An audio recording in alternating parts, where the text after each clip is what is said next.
voluntarily sit downrange in a firing squad. I don't know why people do this, and it just scares me. Because they're so accurate, they just put it right down the fairway, And bro. They're not going to get hit. That's a lot of trust to put into somebody before a concussion happens, okay? They're standing down range of a sniper. Did you guys ever see that meme where there's a guy that his house is along the golf course? Every time someone hits a golf ball into his yard, he like lays next to the ball and acts like he got knocked out. I've seen Oh, that. I think Ty is looking for that to happen. It's Primetime Sports, weeknights from 6:30 to 8 on WDAY Radio. They'll have you laughing right along with them. They're Bonnie and Friends. I see Dean walking over, so I probably should start the Are newscast. you afraid of Dean? I'm just surprised Dean's finally here. After his night last night, it's amazing Dean is here. If anybody out there has an extra ticket, I'll take And a one. lake cabin. And a lake place. In a lake place, yeah. I'll buy your beer Friday night. Bonnie and Friends. Catch them weekday mornings beginning at 5.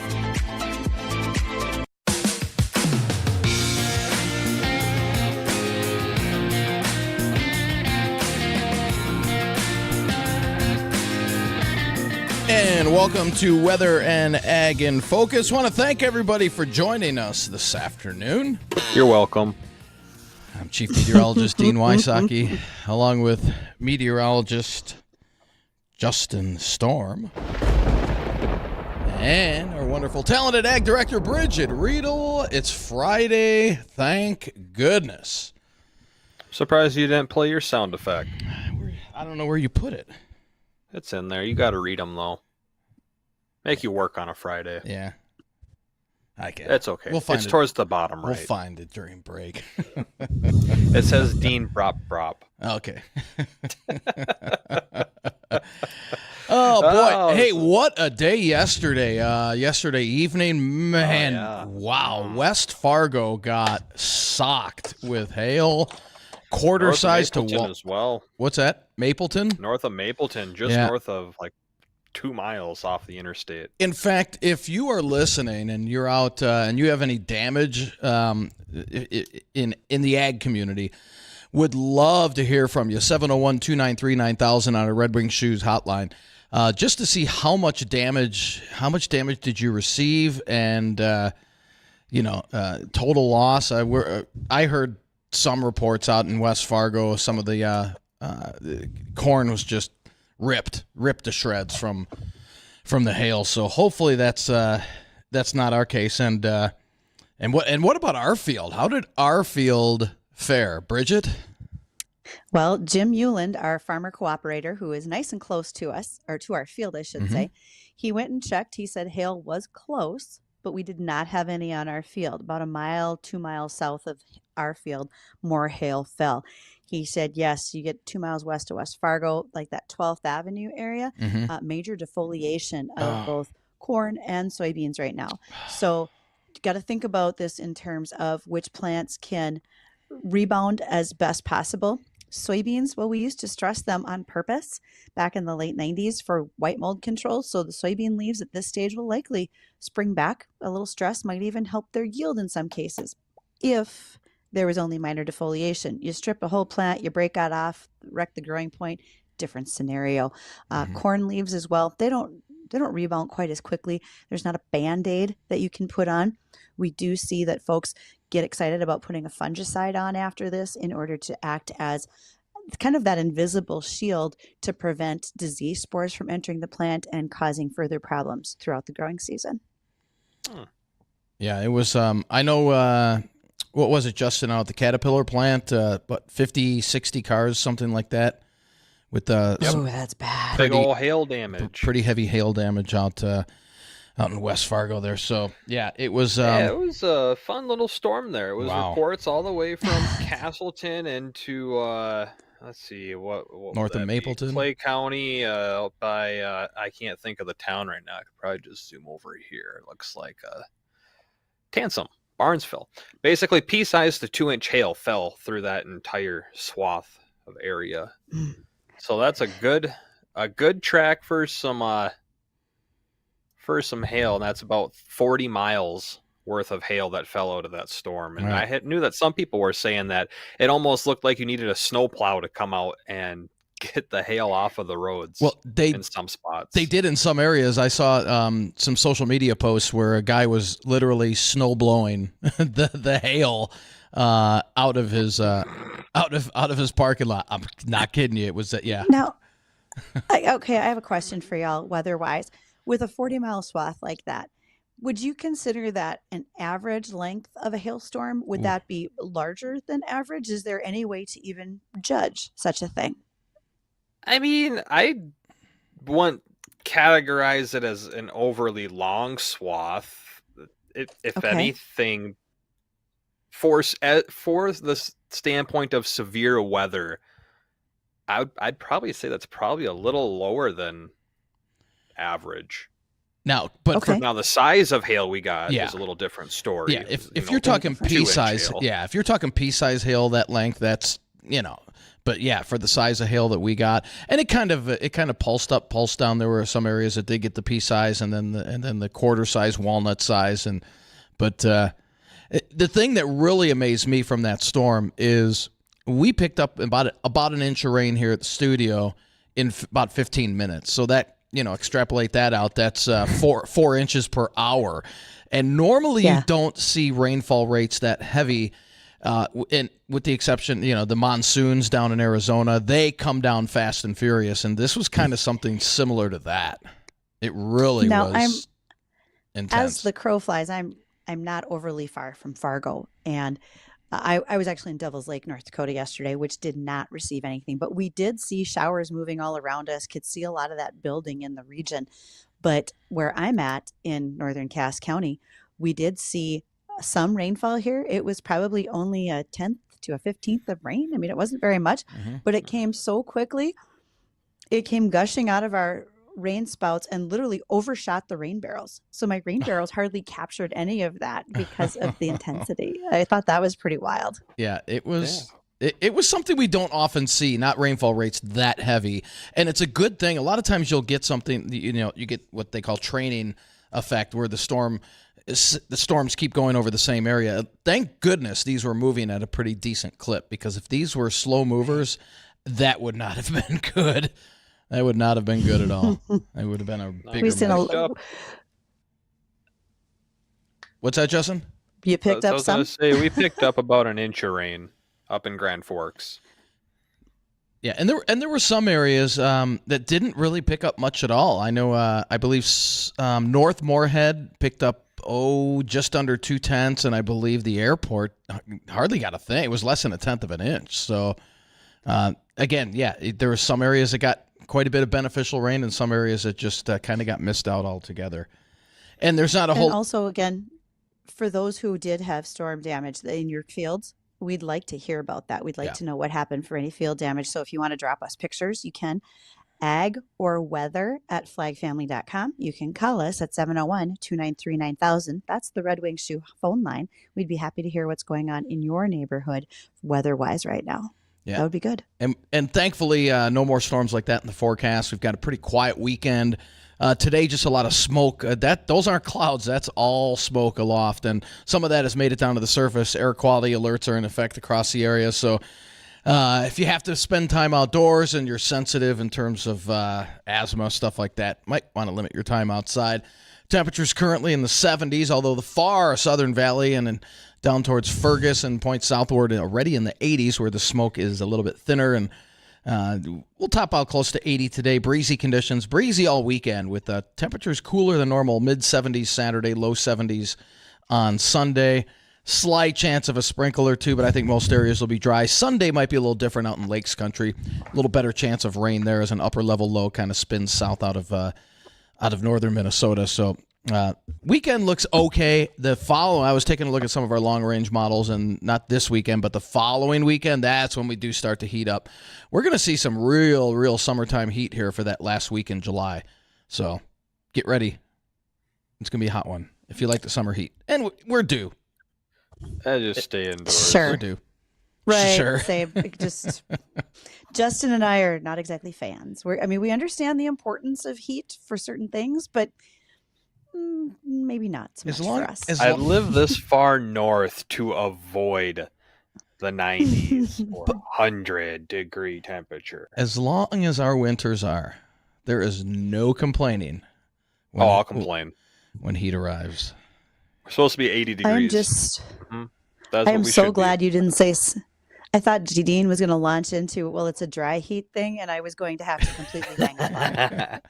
That's Arizona. I was talking to my friends down there, and it's 117, 118, and even they said this is getting old. And it is a dry heat because they haven't had their monsoon moisture yet. Once that monsoon moisture kicks in down there about another week or so, ooh, man. Yeah, figure 110 with humidity. That is next. That is just, that's when you just stay inside. No doubt about it. Oh, we have a special guest coming up, Bridgette. Who is our guest for today? He's even with you, and that would be is. Greg Kessel. Greg is one of our state legislators. He also is with Track Malting from Western North Dakota, because two of our favorite things on this show are beef and beer. So he plays an integral part in that. And we look forward to visiting with him. There's just so many different items that we can talk about. So Dean is probably quizzing him heavily when Justin and I aren't able to hear, and prepping his list of questions that Greg's going to get to talk about. He was in town today and was ever so kind to say, I'm going to swing by the studio just to see you all. And it's going to be way more fun than just video. So and he was a little upset, Greg. Bridgette, that you weren't here. I'll be honest. I understand entirely. There are days that I am. That was not today, unfortunately. So yes. But I get to wave from right over here, say hi. So, all right. We will be back. We'll have Greg lined up. We're going to launch into all sorts of discussions. We want you to stay with us so you can hear all the wonderful things we have to talk about next. Rev up your engines for Track Talk with Jason Berg, the ultimate racing radio show every Monday night at 6:30 on WDAY Radio. From the hottest drivers, latest racing news and analysis, to recaps of the best dirt track races in the region. All live from O'Kelly's Bar and Grill. If the dirt's flying, you can bet Jason Berg is covering it.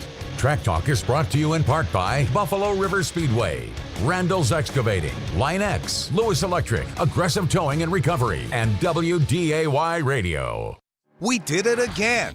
Thanks to our loyal guests, Luther Family Buick GMC has been named GMC Dealer of the Year for the second time in 2 years. Back to back. This prestigious award is General Motors' highest honor. It is our goal to put the customer at the center of everything we do. And the result is another Dealer of the Year award. Let's go for 3 in a row. Luther Family Buick GMC, corner of I-29 and 32nd Avenue South, Fargo. We are professional grade. What do eyewear and weather have in common? Join us for the Aspire Optical Eye on the Sky weekly weather forecast to find out. Each Tuesday morning, Dean Wysocki, Justin Storm, and myself, Ashley Freeborn, owner of Aspire Optical, will bring you the 7-day forecast. You never know where we'll be or how it will be presented, but we promise to bring you the most accurate forecast this side of the Red River. And learn how you can save big on eyewear from Aspire Optical. Watch the Aspire Optical Eye on the Sky weekly weather forecast on our Facebook, YouTube, and Twitter pages. Trust us, this is weather and eyewear like you've never seen. Here in the Red River Valley, many things have changed over the past century, yet we continue to work hard, and hard work requires the right boots. At Red Wing Shoes, we create every boot by hand. We are a company rich in history, heritage, and pride, and we're committed to making shoes that fit the job. Boots that are strong and good looking, that provide comfort and stability. So no matter the size of your feet or the demand of your job, Red Wing Shoes had the boots for you. Stop in and see for yourself at 3003 Main Avenue in Fargo. Red Wing Shoes for ultimate durability. Discover Kinder Care. Kinder Care is assisted living homes located in West Fargo, offering adult daycare services, companion care, and assisted living. All the services you need available at Kinder Care, plus home-cooked meals, 24-hour security, personal care, and more, all in a cozy family environment located on 3 acres of land in a scenic, quiet country setting in West Fargo. KinderCareFargo.com or call 701-261-3246. If you're planning a big event for this summer, maybe it's a work function or you have a family gathering too big to host at your house, let O'Kelly's be the spot. Whether it's a grad party, groom's dinner, wedding reception, O'Kelly's has the space to make it great. And they will cater the whole thing with delicious food, a great outdoor setting by the pool, or indoors where everything is taken care of. They're attached to the Biltmore Inn, so out-of-towners even have a place to stay. Don't worry about anything. Talk to Tori at O'Kelly's, I-29 in Maine, in Fargo. If you're looking for land or a specific piece of equipment for your farm, ranch, or construction site, add steffesgroup.com to your list of favorites. You'll find all their upcoming auctions in your area and nationwide, both live on site and timed online. Like their bi-monthly timed online auctions featuring equipment from all of their upper Midwest locations. And if you have equipment to sell, check out the deadline to consign for their next bi-monthly online auction. Go to steffesgroup.com today and get in on the action of an auction anytime, day or night. That's steffesgroup.com, STEFFES group.com. They'll have you laughing right along with them. They're Bonnie and Friends. The only way I knew there was a storm yesterday is because Maggie sent me a snap of her completely drenched. Ty is gaming in a darkened room. Ty's down in his basement gaming, and his fiance is out in the weather going, "Look, Ty." And Ty's like, "What?" At least she wasn't trying to call you repeatedly. Ty wouldn't answer. Ty might be in the doghouse right now. He's just not letting us know. Can you get in the doghouse before marriage? Oh, definitely. You absolutely can. Bonnie and Friends. Catch them weekday mornings beginning at 5.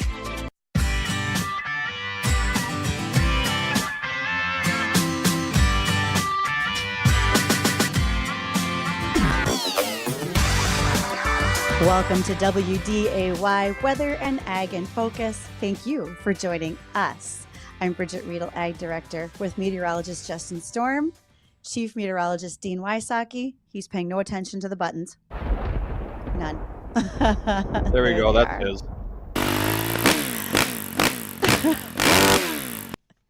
There you go. I look forward to our callers one day calling in and not asking for us by name, but just making our sounds. How's that? There you go. So before we do have a caller on hold. We do have Mark holding. And Mark, right before we get to you, I just want to give a thank you to two of our Here We Grow sponsors. One is Red Wing Shoes. They also sponsor our phone line, which Mark called in on at 701-293-9000. Thank you for your help with our project. And then also to Gowan Company, because if we had hail damage on our soybean field, it would be great to know that we had just sprayed a Fiance fungicide this week to help prevent disease problems, including white mold, in the field. So, Mark, I'm going to ask you to join us. And what is your question or situation with weather that we can help you with? Well, I was just wondering if, I'm kind of, I guess, a millennial or whatever. I'll soon be 66 or whatever, but just climate change or whatever, I don't think it's been talked about enough, because one of my triplet brothers' daughter got married in Phoenix because he's an retired airline pilot out of American or whatever. And it was the middle of July, and we went down there, same thing. We were there for like 7 or 8 days, and it never got below 110 the whole 7 days we were there. Dry heat, well, I don't think so. It was hot. I appreciate that comment. It was just hot. I think you're exactly right. Mark, thank you so very much for saying that. I appreciate it. Thanks, mate. Do you want to address that at all, Justin, or? Yeah, what do you guys want to share? I'm not quite sure how to address that, mainly because I don't exactly know what direction Mark was trying to go with it. If he's trying to just go along the lines that climate change is occurring, I guess you could say yes it is. It has been, always has been, and will always continue to change. Just I don't know if he's trying to say that we're responsible for the climate change, or I don't know. Well, my 2 cents on it. I think we've talked about that before. I don't know if we've talked about it on this show, but I think you hit it. It is occurring, but it's been happening. It goes in cycles. The climate has always been changing. It will always continue to change. We naturally go through warming and cooling phases of the atmosphere. You get the melting and building of the ice on each of the poles, and then you get the change in the salinity of the oceans due to that, and it constantly is changing over thousands of years. But when you're trying to incorporate cow farts, that is ruining our ozone layer. Come on, let's be real. That part's far-fetched. Stuff like that is has gotten way out of hand, and unfortunately, it's some of the, I'll call them climate freaks. I will. It's some of the climate freaks that are have the loudest voices, and just do some research. That's all we ask is don't Don't believe everything you hear on social media, or just do some really serious digging and research, because, well, if I'm not mistaken, by this time the whole East Coast was supposed to be underwater, according to one of our former 2008. according to one of our former VPs. Yeah. We'll just leave it there. Well, that's true. So moving on from climate change, but let's go to talk to a guy who has to do plenty of research, and that would be our guest today, Senator Greg Kessel, because Greg has to be very good at what he knows and what he talks about on a daily basis when it comes to state government. So, Greg, thank you for joining us. Tell us a little bit more about what area you represent and some of the committees you're on legislatively. Well, thanks for having me, first of all. And I reign from District 39, which is southwestern North Dakota, a relatively large area encompassing all of Golden Valley, Billings, Bowman, Slope, Adams, some of Hettinger, some of Stark, and some of Dunn County, so rather large. A beautiful area out there, too. It is. It is. That's some of my favorite countryside. Yeah, totally. And so with work that you do legislatively, certain committees and so forth that you work with as well, Greg? Yep, I sit on the Natural Resources and Energy Committee, as well as the Business and Energy side, or Business and Industry side. So relative to, what we do out there, and we're an energy country, so yeah. We are, very much so. Now, if you look at what we went through in this most recent legislative season, anything come to mind that you want to make sure folks are very aware of that happened in our state legislature? Because we know that we meet every other year. We know that law happens, that legislation passes, but we don't always pay close attention to it. So is there anything off the top of your head where you'd say, yeah, this one matters, folks, pay attention to it? Well, I think from the everyday person, I think they're going to see, some of the tax relief coming. I hope that hits home for everyone, and they feel the effects of that. Along other lines, there's so much going on in the state with ag and energy, and now that we're moving into the new realm of renewables, and some of the soybean crush plants we're building right now, and we have a renewable refinery on Dickinson. Doing a lot of that, I see the collaboration between both industries, and I think we're on cutting edge of a lot of stuff there. And I really look forward to, that side of the thing. I definitely wasn't a fan of the social issue stuff that took place in legislature this year. I think we put way too much time and emphasis on that, and when there's a lot more important stuff going on within the state, I would, our economy is driven by energy and ag, and we have some manufacturing, and in my particular district, Medora's in there, and tourism is big, and so yeah, I like to put my energies towards that kind of stuff. I got a question for you. With North Dakota, like you're saying, being a really big ag and energy state, what do you think the importance and significance of having these crush plants in North Dakota is going to be for the state as a whole? Well, I mean, we're at the forefront of some of this renewable stuff. Public opinion and talk about climate change, if you believe it or not, we're looking for alternative energy sources, and one of them is being renewables. And we went through some of this phase back with the ethanol thing, when we started producing ethanol, and corn went into that. Well, the new frontier in a renewable, in my mind, is crushed soybean oil and blending it with some fossil fuels and trying to get our green footprint down. So, I think we learned a lot from what took place with ethanol, and I think we can expand on that, what we're doing with the oil side for the diesel. Right. And Senator, real quick question before we go to break, and then we'll touch on the malting and barley and all the good stuff after break. How concerned should the public be about the upcoming Farm Bill? Well, I guess honestly, being involved with commodity groups and stuff, and still, I just got off as past chairman for National Barley Growers, and being involved in it, Farm Bill is going to be important, but if I was to bet right now, we're going to get an extension of the existing Farm Bill, And we're going to get serious about it when we pull into election year, because that's when they're going to make the changes. Okay. You think you're expecting it just an extension first and then hopefully getting passed after? I do. Okay. I do expect just an extension moving forward. Good. All right. So we are coming up here at the bottom of the hour. We're going to take a little break. When we come back, we're going to talk to Senator about 2-track malting. Yes. Grows his own barley. And I mean, hey, you can't beat barley and malt like Bridgette said, because beef and beer, those are our 2 favorite topics. So we'll be talking more about that. Don't go anywhere. We'll be right back. Hello, Fargo. This is John Adams, your host of Talk of the Town. My show is designed to highlight everything great about the city, the valley, and the country in which we live. I've had the great fortune of meeting, working, and living with wonderful people in the Fargo-Moorhead area, and I want to bring their stories to you. Human interest stories, sports, timely topics that affect all of us in the Red River Valley. Talk of the Town with John Adams. Tune in for positivity and fun.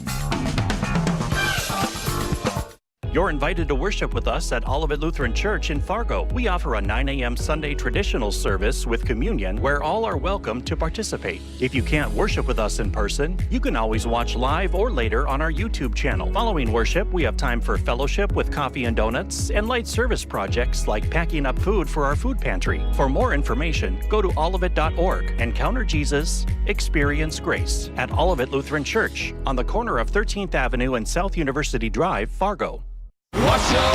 Leonard Skinner, live in concert. Saturday, July 15th at the Red River Valley Fair in the all-finished concrete grandstand.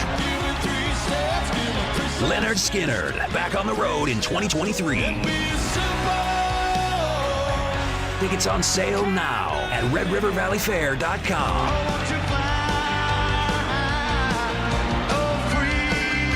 Leonard Skinner, produced by Pepper Entertainment. It's summer in a big way, so go big at Mall of America. Your summer adventure is on with the Stay at Radisson Blu Mall of America, conveniently connected to the mall. Swim a little, spa a little, shop up to 500 stores, enjoy every kind of dining, and so much more. Nickelodeon Universe has live Paw Patrol shows. Then get creative with the youngest ones at Crayola Experience. So you can go big just by going to Mall of America. mallofamerica.com/summer. Creative Planning presents Rethink Your Money with John Hagenson, Sunday at 6 a.m. Planning for your financial future can be stressful.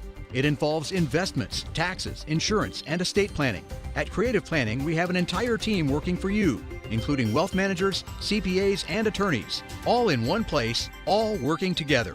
Let Creative Planning show you a richer way to wealth.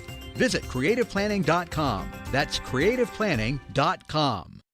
It's about tradition, values, and family ties. Pucklet Chevrolet GMC's tradition of giving back to our community remains a priority, and that's why we've partnered with many local nonprofit organizations and events. And our tradition of giving this community a fair and honest offer continues.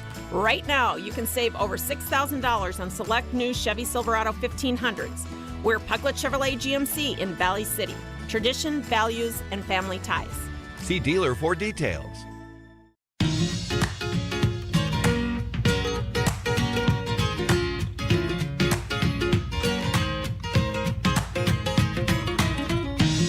And welcome back to WDAY Weather and Ag in Focus. Thank you so much for joining us. We appreciate having you here. And I am Bridgette Readel, Ag Director, along with Meteorologist Justin Storm, Chief Meteorologist Dean Wysocki. Oops, wrong one. So close, Dean. It was. Let me know if I need to slow down when I talk. Okay. I'm tired. It's Friday. We just need to slow it down, man. Well, even better is our guest today, and that is Greg Kessel. He's from Western North Dakota. Greg is not only a state senator, as we talked about earlier, but he is part of 2-track malting.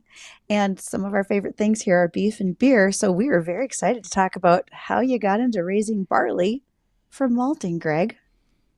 Well, we've been at the farm, we've been raising barley for quite some time. I mean, we've grown from Anheuser-Busch, we've grown for a lot of the major guys before.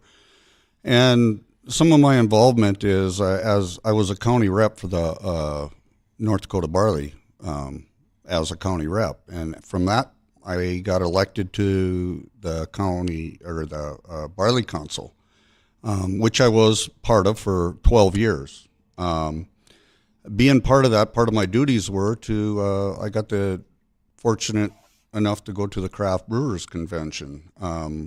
We took a look. They use quite a lot of barley in making craft beers, so we watched that evolve from, in 12 years, from maybe 1,200 people going to it to, well into the 7,000-9,000 range. And I think in the past couple of years, I think we're up in the 15,000-16,000 range of participants in it. Wow. And watching the evolution in the craft brewing industry, I noticed while being there that we had an evolution coming, and it started in hops. And we seen how that evolved, how brewers wanted to talk about hops all the time. It was kind of the romantic thing to talk about in the beer world, hops from here, hops from there, different hops, IPAs, all, different styles of beer. Being a barley grower, we really never got to be talking about barley, and they evolved that hops kind of got old and we needed something else to talk about. So it got going into the malt side of things.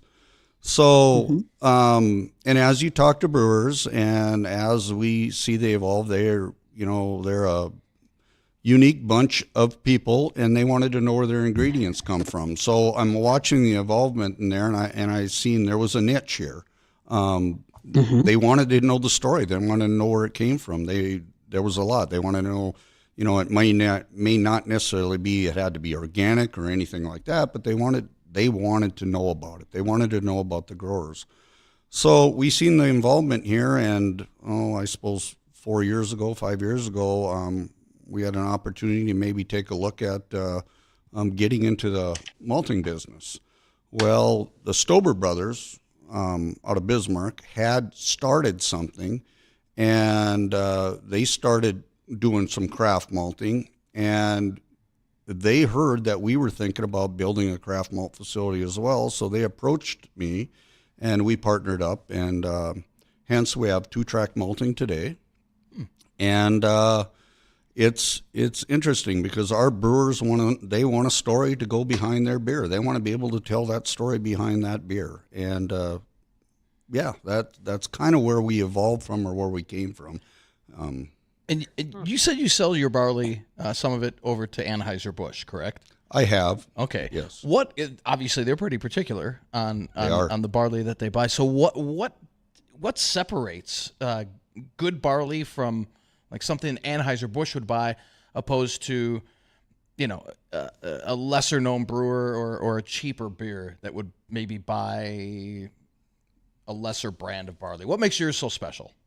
Well, first of all, no brewer, if it's Busch, if it's Miller Coors, if it's any of them guys, are going to buy a lesser variety. They need to have a quality spec that they need to get to.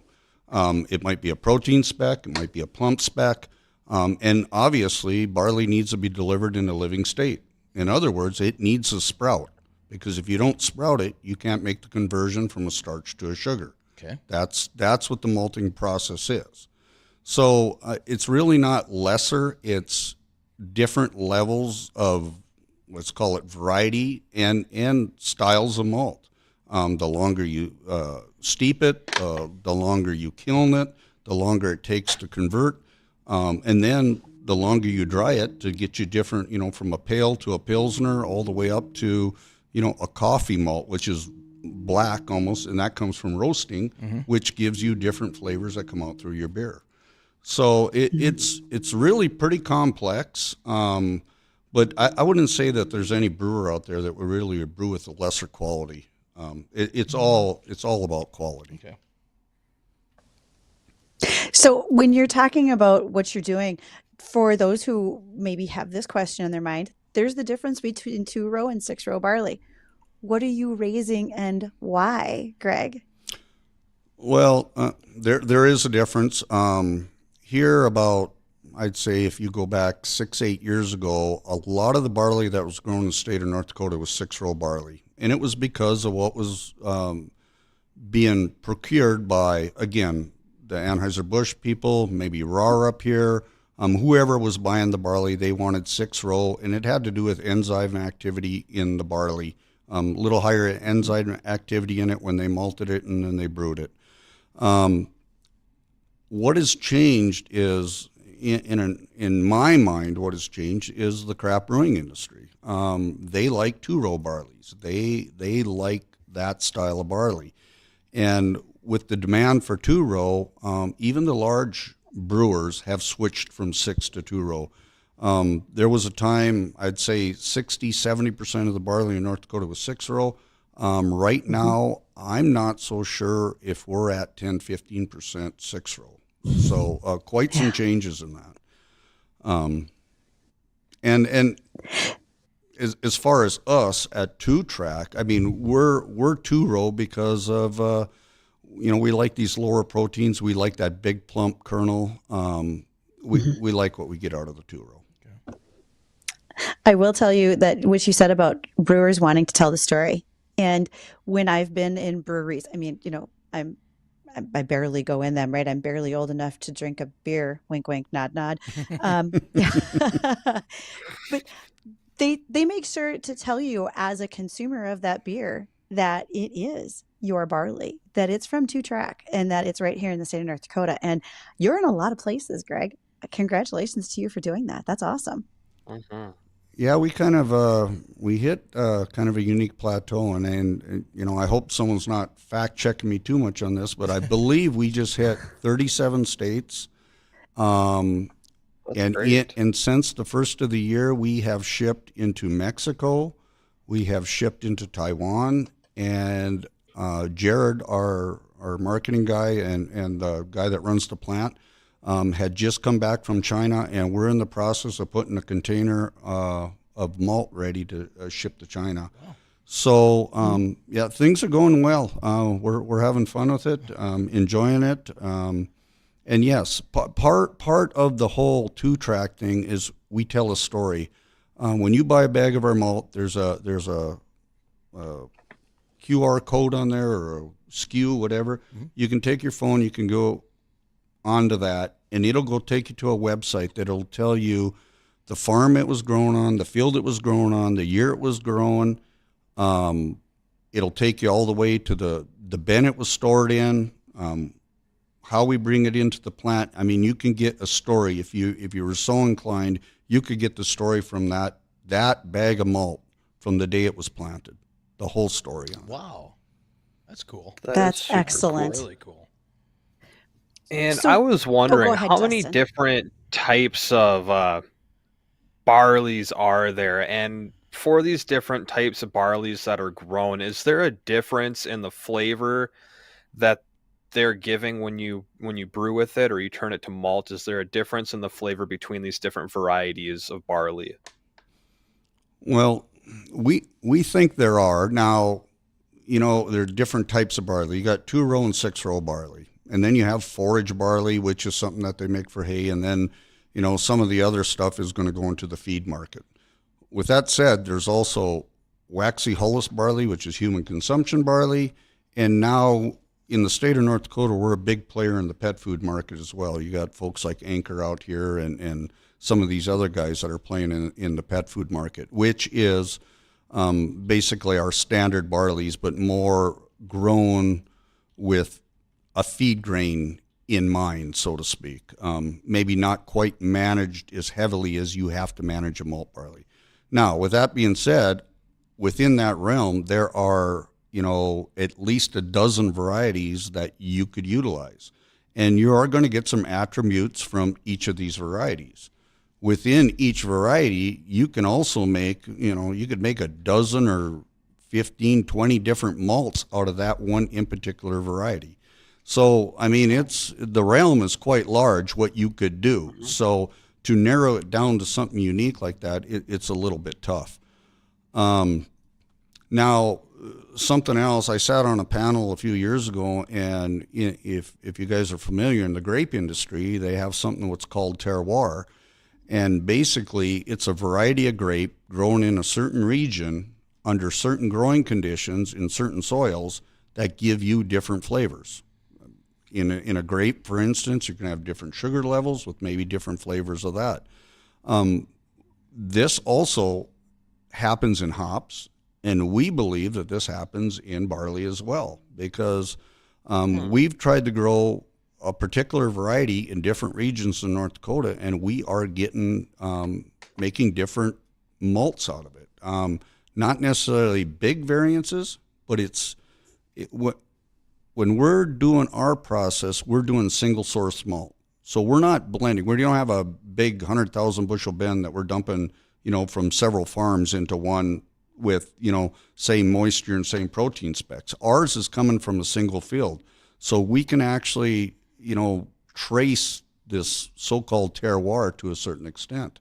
And we think there's something there. We're playing on it, and it's kind of technical, but there's an outfit in Colorado that actually does taste sensory on barley. And we're finding out that this is real. Wow. So it's not something we just think is real. It is real. So if you want to be unique, this is the kind of field we got to play in a little bit. So. And Senator, we've got a couple. Yeah, we've got a couple of email questions here. Sure. One is ask a senator what is his favorite beer, IPA, lager? ? Well, I'm a traditional guy. I like my lagers. I'm going to give a shout out to one of my brewers out in Montana in Webo, and he has a cream ale that is, to me, it is to die for. So I know about that beer. It's so good. What's it called? Yes. It's from Beaver Creek Brewing in Webo. So Sandy does a bang-up job with it. And and that's not to take any away from our other brewers. Sure. They all make good beers, but personally, I like the traditional type beers. I'm high hops, IPAs and stuff. I'll drink them, but I go to a lager or traditional beer. And then the other question from our emailer is: ask the senator what is more difficult, being a senator or working in malting and barley? As hard as malting and barley is, being a senator is worse. Okay. And Senator, we were talking off air. You had some activities that were going on with the malt plant. You wanted to hit on those? Yeah, over the last couple of days here in Fargo, that's why I was in town. Anheuser-Busch was honoring their growers, and they have a grower advisory panel. And they brought it in, and they were getting information back from growers on how they could better their program and from growing all the way through marketing and some of the stuff. So I was involved in a little bit of that. With that came the other night we went to at the fairgrounds. They were honoring some past veterans and military folks, as well as some emergency services folks. We had that we went to, which was wonderful. And then yesterday they had barley grower days out here at Moorhead at the malt plant, and they brought their growers in, and it was basically to celebrate their growers there, and they did a program for us, and it was great. Yeah, they did a bang-up job. Good deal. Anheuser-Busch does a great job. Like, they bring in the whole team of Clydesdales for that event. They were parading them out at the fairgrounds. They are synonymous with Anheuser-Busch beer, and that is a wonderful set of livestock to watch. Mm-hmm. It really is. It was great, yeah. Yep. Well, Senator, if there's any websites or any place you'd like someone to go to if they want to get more information about Track Malting, any social media platforms that maybe upload videos of the farm or the process to, anything like that you'd like to give out? Well, I guess go online and, www.Track Malting and take a look there. There's a Facebook page there. I'm not a techie guy. I got younger people there that manage all that. I can answer the phone and maybe a text once in a while, but we have that. You can take a look at that. Or if you want to see more of what goes on the farm, Stober Farms, I think they have a page, and then our farm is Arrow K Farms out of Belfield. You can take a look at that, and we run a family farm there, and it's my kids that are kind of running the place now, and they're doing a pretty good job. They get what we're doing here. They see it. They see the trend here. So, yeah, it's fun. That's super cool. Well, Senator, I want to thank you for taking some time out of your day to stop by, check out the studios, and join our show with us. And we hope you have a great rest of the day and hope the rest of the farm goes well for you this year. Well, thank you for having me. And to all you out there, cheers. Go drink a beer and drink local, or just drink beer. Yeah, couldn't have said it any better. Well, we got to take a look at the American Ag Network when we come back. We got to check on the forecast, a couple more ag topics, and then we'll say goodbye for the weekend. So stay tuned. We'll be right back. For the ones who know safety isn't a catchphrase, it's a culture. And the ones who help make sure everyone makes it home safe. For the safety-minded who watch everyone's backs, Grainger offers supplies and solutions for every industry, as well as safety assessments and training to keep your facilities safe and your people safer. Call, click Grainger.com, or just stop by. Grainger, for the ones who get it done. 3 little words no parent wants to hear. My tummy hurts. And it always seems to happen at the worst times. Like in the middle of the morning rush, when you still have homework to check and lunches to pack, and of course, you're already late for work. Luckily, there's Pepto Kids. New Pepto Kids gummies helps relieve occasional stomach upsets, turning those 3 words into these 3 words. I feel better. Bad time for stomach upsets? Good time for new Pepto Kids gummies. Fast support for little tummies. These statements have not been evaluated by the Food and Drug Administration. This product is not intended to diagnose, treat, cure, or prevent any disease. They'll have you laughing right along with them. They're Bonnie and Friends. I had a milkman for years. That was the best thing ever because I always had milk and butter and so forth in the fridge. And fortunate instant there where I no longer have a milkman, I missed that. What'd you do to him? I didn't do anything. I didn't know about the other menu where he was delivering marijuana to people. So he got busted. And that's how I lost my milkman. Bonnie and Friends. Catch them weekday mornings beginning at 5. It's the Coffee Club with Janae and Ronnie. The car has gone wild. If you ask, I was going to say, if you end up asking to see somebody's camshaft, you're going to get smacked. So,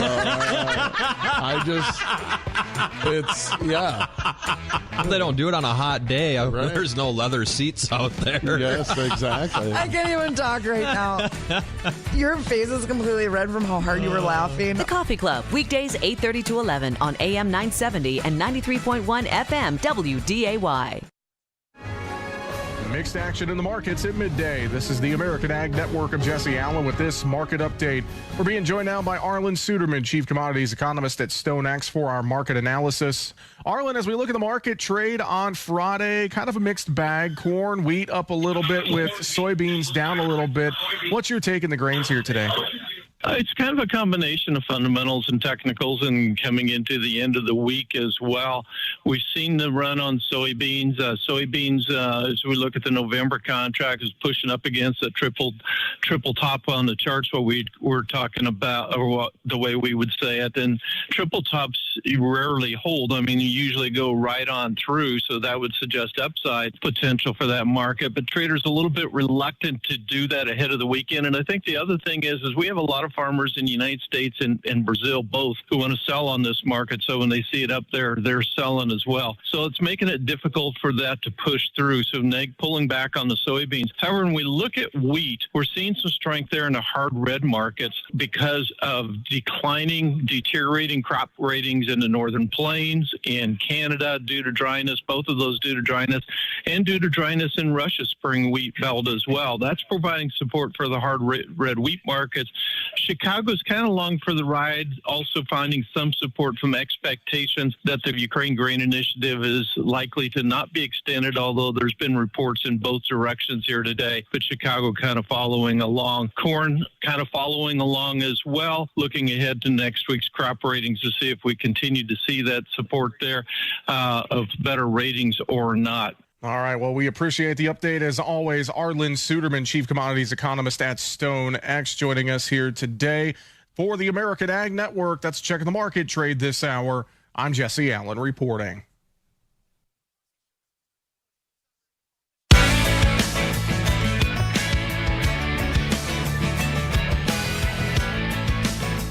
And welcome back to Weather and Ag in Focus. Thanks for rejoining us. It's 1:55 on this finally Friday afternoon. Temperatures are in the 70s outside, approaching 80 in a few spots, and wind is a little on the breezy side. We'll take a look at that here in just a moment. What you just heard was Dean Wysocki, that's our chief meteorologist, and our one and amazing, talented ag director, Bridgette Readel. I'm Justin Storm. What do you guys want to do first? You want to take a look at the forecast, or should we hold off on that and hit an ag topic or two before we roll out of here for the weekend? Let's quick hit the forecast. Let's recap that. And on a side note, we've got to find something for Bridgette. It's the moo. Yeah, but I like my moo. Are you sure? Is that okay? Okay. We all like our sounders except you. You're just too picky. Let's move on to weather. You don't like it's your the Fisher-Price barn. Blower? Not particularly. Are we going to go down that road again? Yeah, we're going down it again. Let's recap the weather. Temperatures right now in the upper 70s here at the studio with a little bit of a breeze out of the west blowing at 14. Might feel a little humid to you. We have dew points right around 60, and can't rule out an isolated shower. Those aren't clouds you're looking at. That is smoke. Yeah, a lot of filtered sunshine out there this afternoon. And we should top up pretty close to 80 to 82, somewhere in that ballpark. And then we'll see skies remain kind of a little smoky overnight tonight with lows down into the mid-50s. And then weekend looks a little breezy and a little cooler. A slight chance of an isolated sprinkle over the weekend, mainly in Lakes Country, though. But cool, mid-70s Saturday, low 70s on Sunday. So a little bit cooler for this weekend, guys. All right, I'll give it to you guys. You can do your, let's do the ag topic. We got about a couple minutes left here before it's beer o'clock. Okay. Well, I said we put Dean on the spot and make him pick one now. Well, we can. And I want to talk Dean about says Tractor beer Supply o'clock. Co. and veteran farmers. We can, but I just want to point out that Dean says beer o'clock, which he also calls gym time. You got to go to the call gym. It what you want, Wysocki. PT appointment, personal time. There you go. That too. Right. Okay, so Tractor Supply Company. They are the largest rural lifestyle retailer in the United States. Never heard them called that before. A lot of us just go there for fence posts and gloves, but yes, they are. And they just donated $100,000 to the Farmer Veteran Coalition Fellowship Fund. This is a fund that provides direct assistance to veterans who are beginning their new careers as farmers or ranchers, and they supply scholarships to them to try to get things off and running.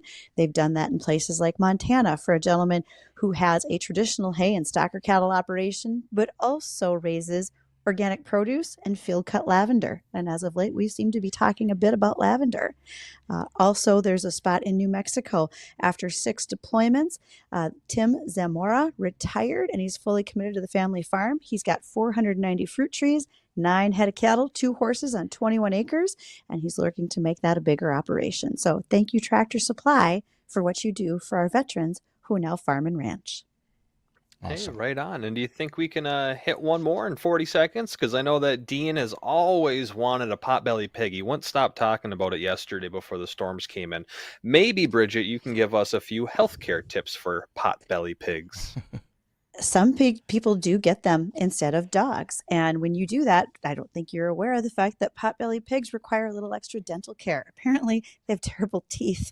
And these little Vietnamese imports, they got here starting in the 1980s. And if you have one, or if you're planning on getting one for a pet, you're going to want to make sure to talk to your vet about taking care of their teeth, because over the age of 8, they will develop a severe dental disease that can require extractions. As high maintenance as kids with braces, you might say. Wow, look at that. Are you writing that down, Dean? I am. That'll go good with the cow and chickens. Perfect. Absolutely, don't forget the goat. yes. That the goat too. Yep.